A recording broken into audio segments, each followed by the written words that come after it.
Thank you so much for staying tuned. Since our apologies for coming slightly behind schedule, we have to put modalities in place to give you a good show. I am Wilson Marshall. This is International Forum. We'll take a look at issues making the rounds globally. Well, there's this fear, this perception that there might just be a second wave of COVID-19. China, Beijing tried reopening schools and of course reopening the economy, but somewhere along the line the virus resurfaced and they had to shut down. Take a look at Brazil. The number of deaths is skyrocketing, number of infectious cases skyrocketing. The US, you know the story too well. Globally, we have 9.1 and counting million cases of COVID-19. Of course, 4.4 million and above recovery, and the number of deaths is roughly above 300,000. The battle just keep on raging. Can we really overcome? If we can, within what time frame? Second wave, is it imminent? With me here in the studio, I have a medical practitioner. Join me to welcome no other person than Dr. Dominic Ativier. Doc, welcome to International Forum. Thank you, Mr. Appreciate your coming. All right, so very close to him, he's a legal practitioner. Join me to welcome Barrister Robertson Imade. Welcome to International Forum. Thank you very much. All right. So, Doc, I know you've been here severally talking about the same pandemic 3 or 4 weeks ago.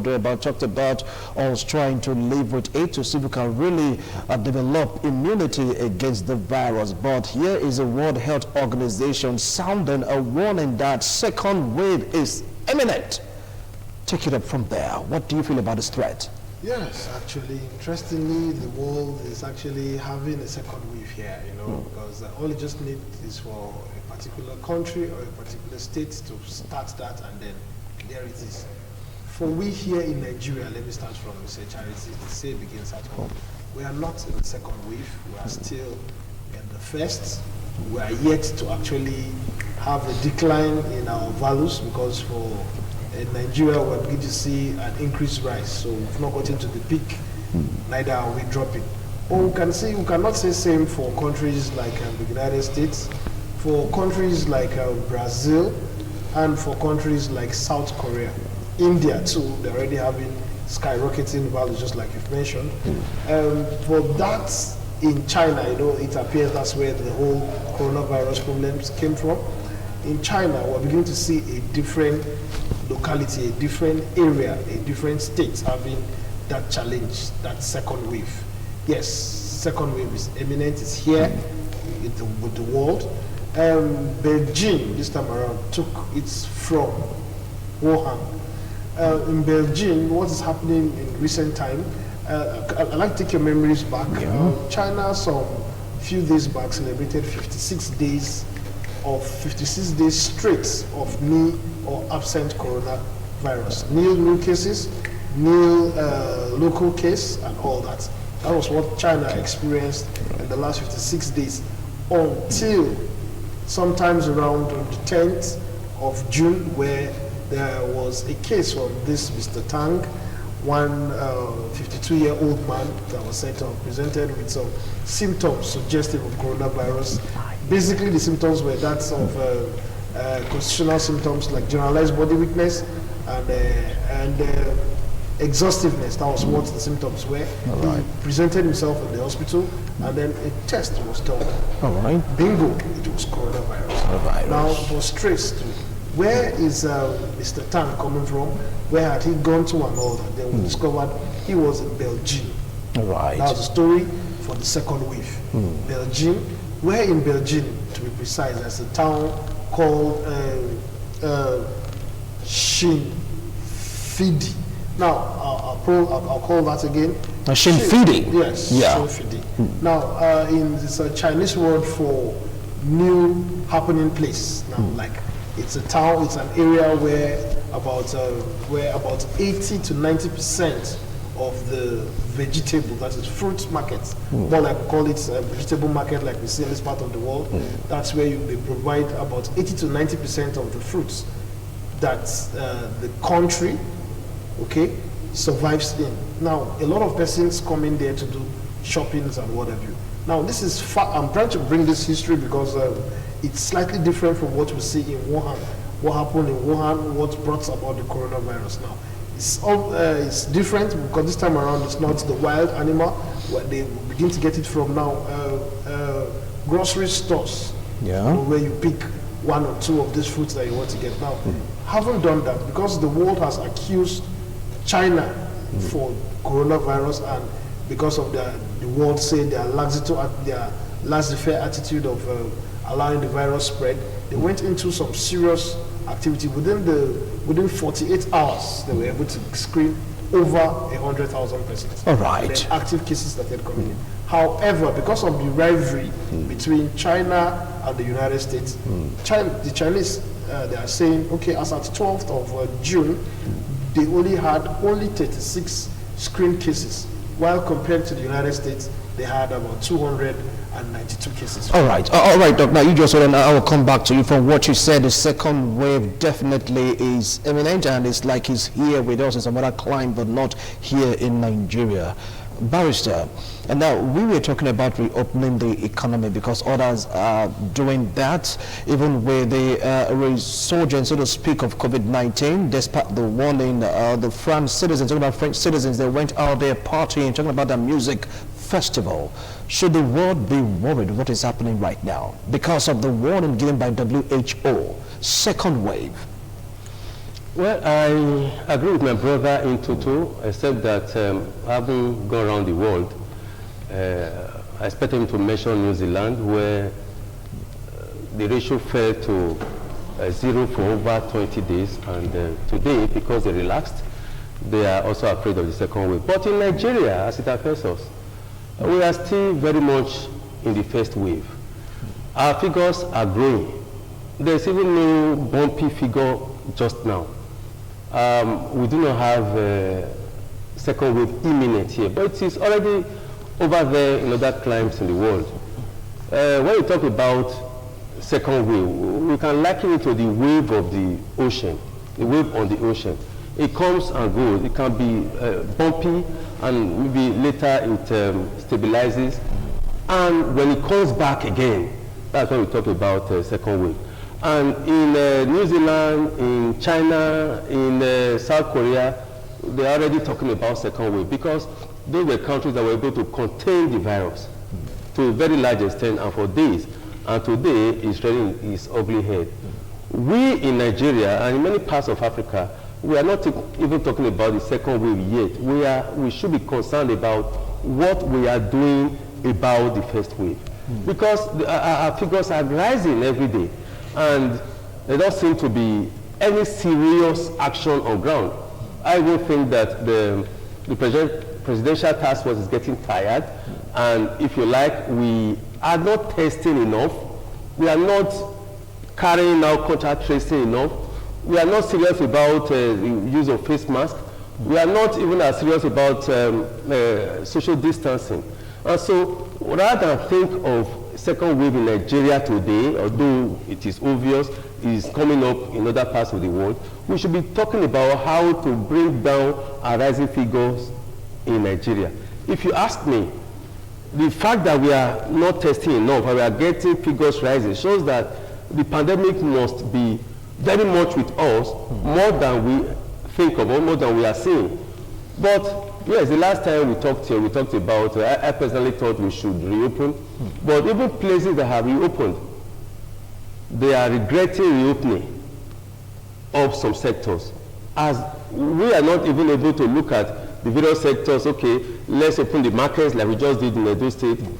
Is there a measure in place that will monitor the markets and see if there will be an outbreak there? If it's in New Benin market, for example, are there people who are monitoring to ensure that this thing is contained in the place if there be an outbreak? Because we hear of places in nightclubs that were relaxed, and in a few days, 600 and something people were tested positive. Are we able to do that in Nigeria? Yes, the second wave is imminent in the world. It is still far from us in Nigeria, and there's nothing to worry about here. But rather than even thinking about second wave, we should be very much worried about the first wave that we are in and are not able to do something substantial about. The containment, the preaching of the means of preventing and avoiding it, we are not serious about. Government seems to be tired about trying to contain the coronavirus. If you look around, I drove in here from my office to here, that ought to be a maximum of 10 minutes, took me more than 20 minutes, because the economy seems to have bounced back. We mentioned here the other day that without government saying the open, the economy is reopening in Nigeria. People are moving about across states with reckless abandon, and government seems to be facing the other way. Whereas the pandemic is with us, it is serious, it's growing at geometric rate on a daily basis. Right. We are getting figures that are not, in my opinion, reliable, and yet other clients are already talking about second wave. Okay. Second wave is far from us, okay. But the first wave, we are not managing well in Nigeria. All right, now talking about the second wave, you get to hear people talking about the domino effect. It starts from a particular point, and everyone in that environment, now in this case the world, will be shaking to the foundation.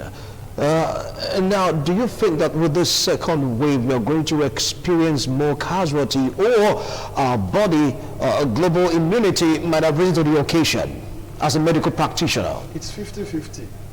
The second wave could actually come with some immunity, given that for the first wave, the people that have been infected were infected and developed immunity to that.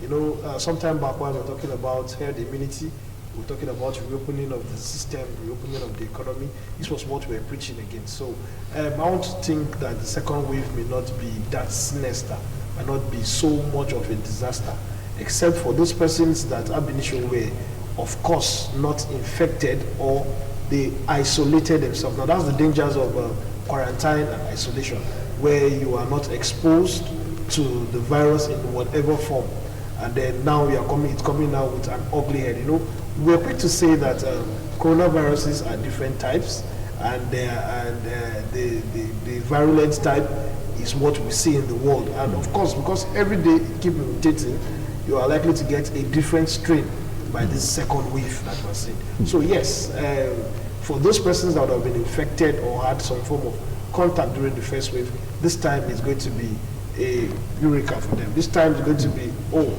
beautiful. It's something I've been there. You know, more of a deja vu. I was once here, nothing happened. It's like an audition symptom, you know, when it comes to our Nigerian language. So it's not going to affect them. But for those that have not been affected before, sadly, it would have mutated itself to a more strong and virulent nature. And the fears are that this second wave might be more deadlier, because this time around, the first wave, whatever we have used to manage it, we may not be able to do that same in managing the second wave. Mind you, the world are still working tirelessly to see that vaccines is being developed. There are some phases, and they've gone to about 50 to 60% phase, although slowly, but we're getting there. Back in Africa, especially in Nigeria, it's sufficient for me to mention here that some of my professors are actually doing some work in Jos, where they're working on how to get these vaccines from herbal extracts. Professor Wanang and some of his group in Jos, they are doing that, and actually it's been working. They've gone through the stages of they've gone through the trials in animals now. They're entering the clinical trials in humans. Okay. They're working tirelessly to ensure that comes.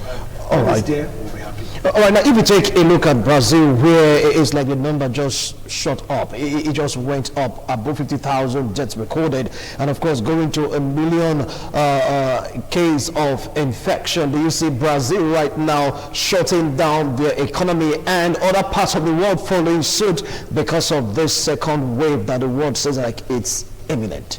Well, if it is true that second wave is imminent, and I believe in some countries, Brazil have no choice but to shut down the economy. They relaxed it, and I've seen the resultant effect, that the coronavirus has grown beyond expectation. And so what is reasonable to do, and what any government that is responsible will do, is to shut down the economy. But what they are doing, I must tell you, is to shut it down in phases. Doctor here, when we came here together the other time, preached that. And I agree with him, that the economy cannot be totally locked down. It can be locked down in phases, maybe in sectors, if you like. Because whether we like it or not, the world cannot afford the troubles of shutting down the whole economy of a nation or nations completely. Coronavirus or no coronavirus. But with what is faced by Brazil, we have no choice than do what they are planning and are already doing than to shut down in phases. We are even talking about a situation where in an abattoir somewhere that was reopened, in a question of days, over 650 people were infected.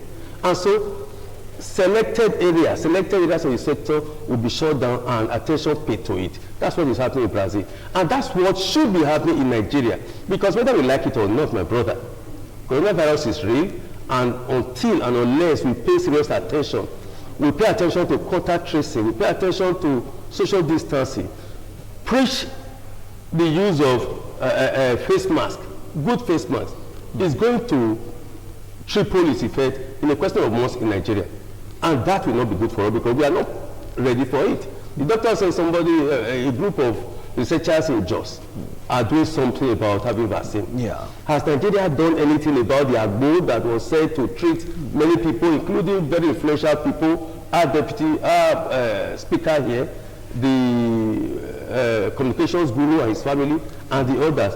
We pay lip service to what is happening in Nigeria and pay serious attention to whatever we are going to bring from the outside world. And that is our doing in this country. Yes, to answer your question, Brazil will have no choice than to shut down its economy in phases as we plan to be done. And Nigeria must follow suit. We should not just be following whatever other countries are doing in this country. That's what we are doing about the coronavirus pandemic.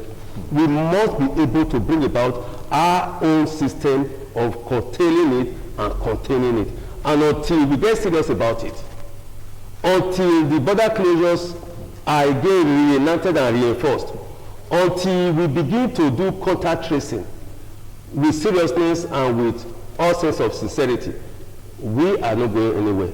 We may not even get to the second phase or the second wave, but the first wave may deal untold hardship and on serious blow on us, and we have no place to run to. Definitely, the situation in Nigeria is alarming. The situation as we know it is alarming, but I know that it is far more than we are being told. And the earlier we begin to take decisive actions, the better. Coronavirus is with us, and we must stop paying lip service to it. All right, now you talked about a Chinese town, English interpretation, where it's happening, new things going on. You talked about abattoir, talked about the marketplace. Should that be the target right now to at least prevent the devastating effect of the second wave that is imminent globally? After all, in Brazil, it was proven without reasonable doubt that it's started, or let's say it got its power, strength, and upsurge from these marketplaces. Yes, sure. That's one of the, of course, that's where you get population, that's where the crowd is, that's where you get people in concentrated orders there, you know. Everybody's coming to get do some little shoppings, and then we've lost all our rules. WHO suggested social distancing. Of course, we do not expect so much of social distance in the market. Unfortunately, nobody gets to put on face masks again. And of course, this is what is happening all over the world, not just in Nigeria. About 5 minutes before I came in here, I was speaking to my friend in China. You know, I just told him I want to get it real hot. How is it fresh in China? And he was telling me, you know, the Chinese government, they have this very restrictive system. Yeah. They living in China are not aware of details of information that's happening there. You know, they're able to lock up all their information and box it and lock it up. But all they are aware is that because he stays in Belgium too, interestingly, he was telling me this is what's happening in Belgium, you know, and he could tell me that it's this Shilfidi that I mentioned, the area where it's new happening. It's just like saying there's a new sheriff in town, a new eatery, a new area. That's where everybody wants to go to the bubbling part, because that's what's happening. Just like you mentioned, nightclubs and all that. These are because currently now in China, they actually are experiencing summer. Everybody wants to come out, get the glimpse of the sun, get a glimpse of the beauty of the area, and then they are infected. Yes. So the places to catch now will be those areas that we do social gathering areas, social communication areas. Probably they go to beach, check what's obtainable in beach sites, then clubhouses. Currently in China, all those have been on the whole, they are complete total lockdown on that aspect because of this new second wave. That's the way to go. Unfortunately, we have to stay again. I must not stop without saying we have to live with the coronavirus. We have to contain it. But we must do it systematically. I'm happy with what is happening currently in the aviation sector. Of course, the sector was supposed to be reopened on the 21st, but because of the way the wave is going in the world, now there's a little delay and there's a systematic reopening. It's going to be from domestic flights now opening in Lagos International Airport alone, but this time around the domestic terminal. Now there is some reintroduction of a reverse chair system so that when you are on boarding a flight, you are sitting opposite the other person, not like the normal three we are seeing. That's what's going to, and from Saturday 27th, like the minister said, all right. That would be all right, thank you, Doc. Our time is up. As we end it right now, not to worry, the discussion is a continuum. Okay, we'll come back again and really take a look at what the World Health Organization is really talking about, the second wave imminent. Thank you so much, Barrister. I appreciate your coming. Doctor, thank you so much for coming. We'll do it again next week, Tuesday, God willing. Bye for now.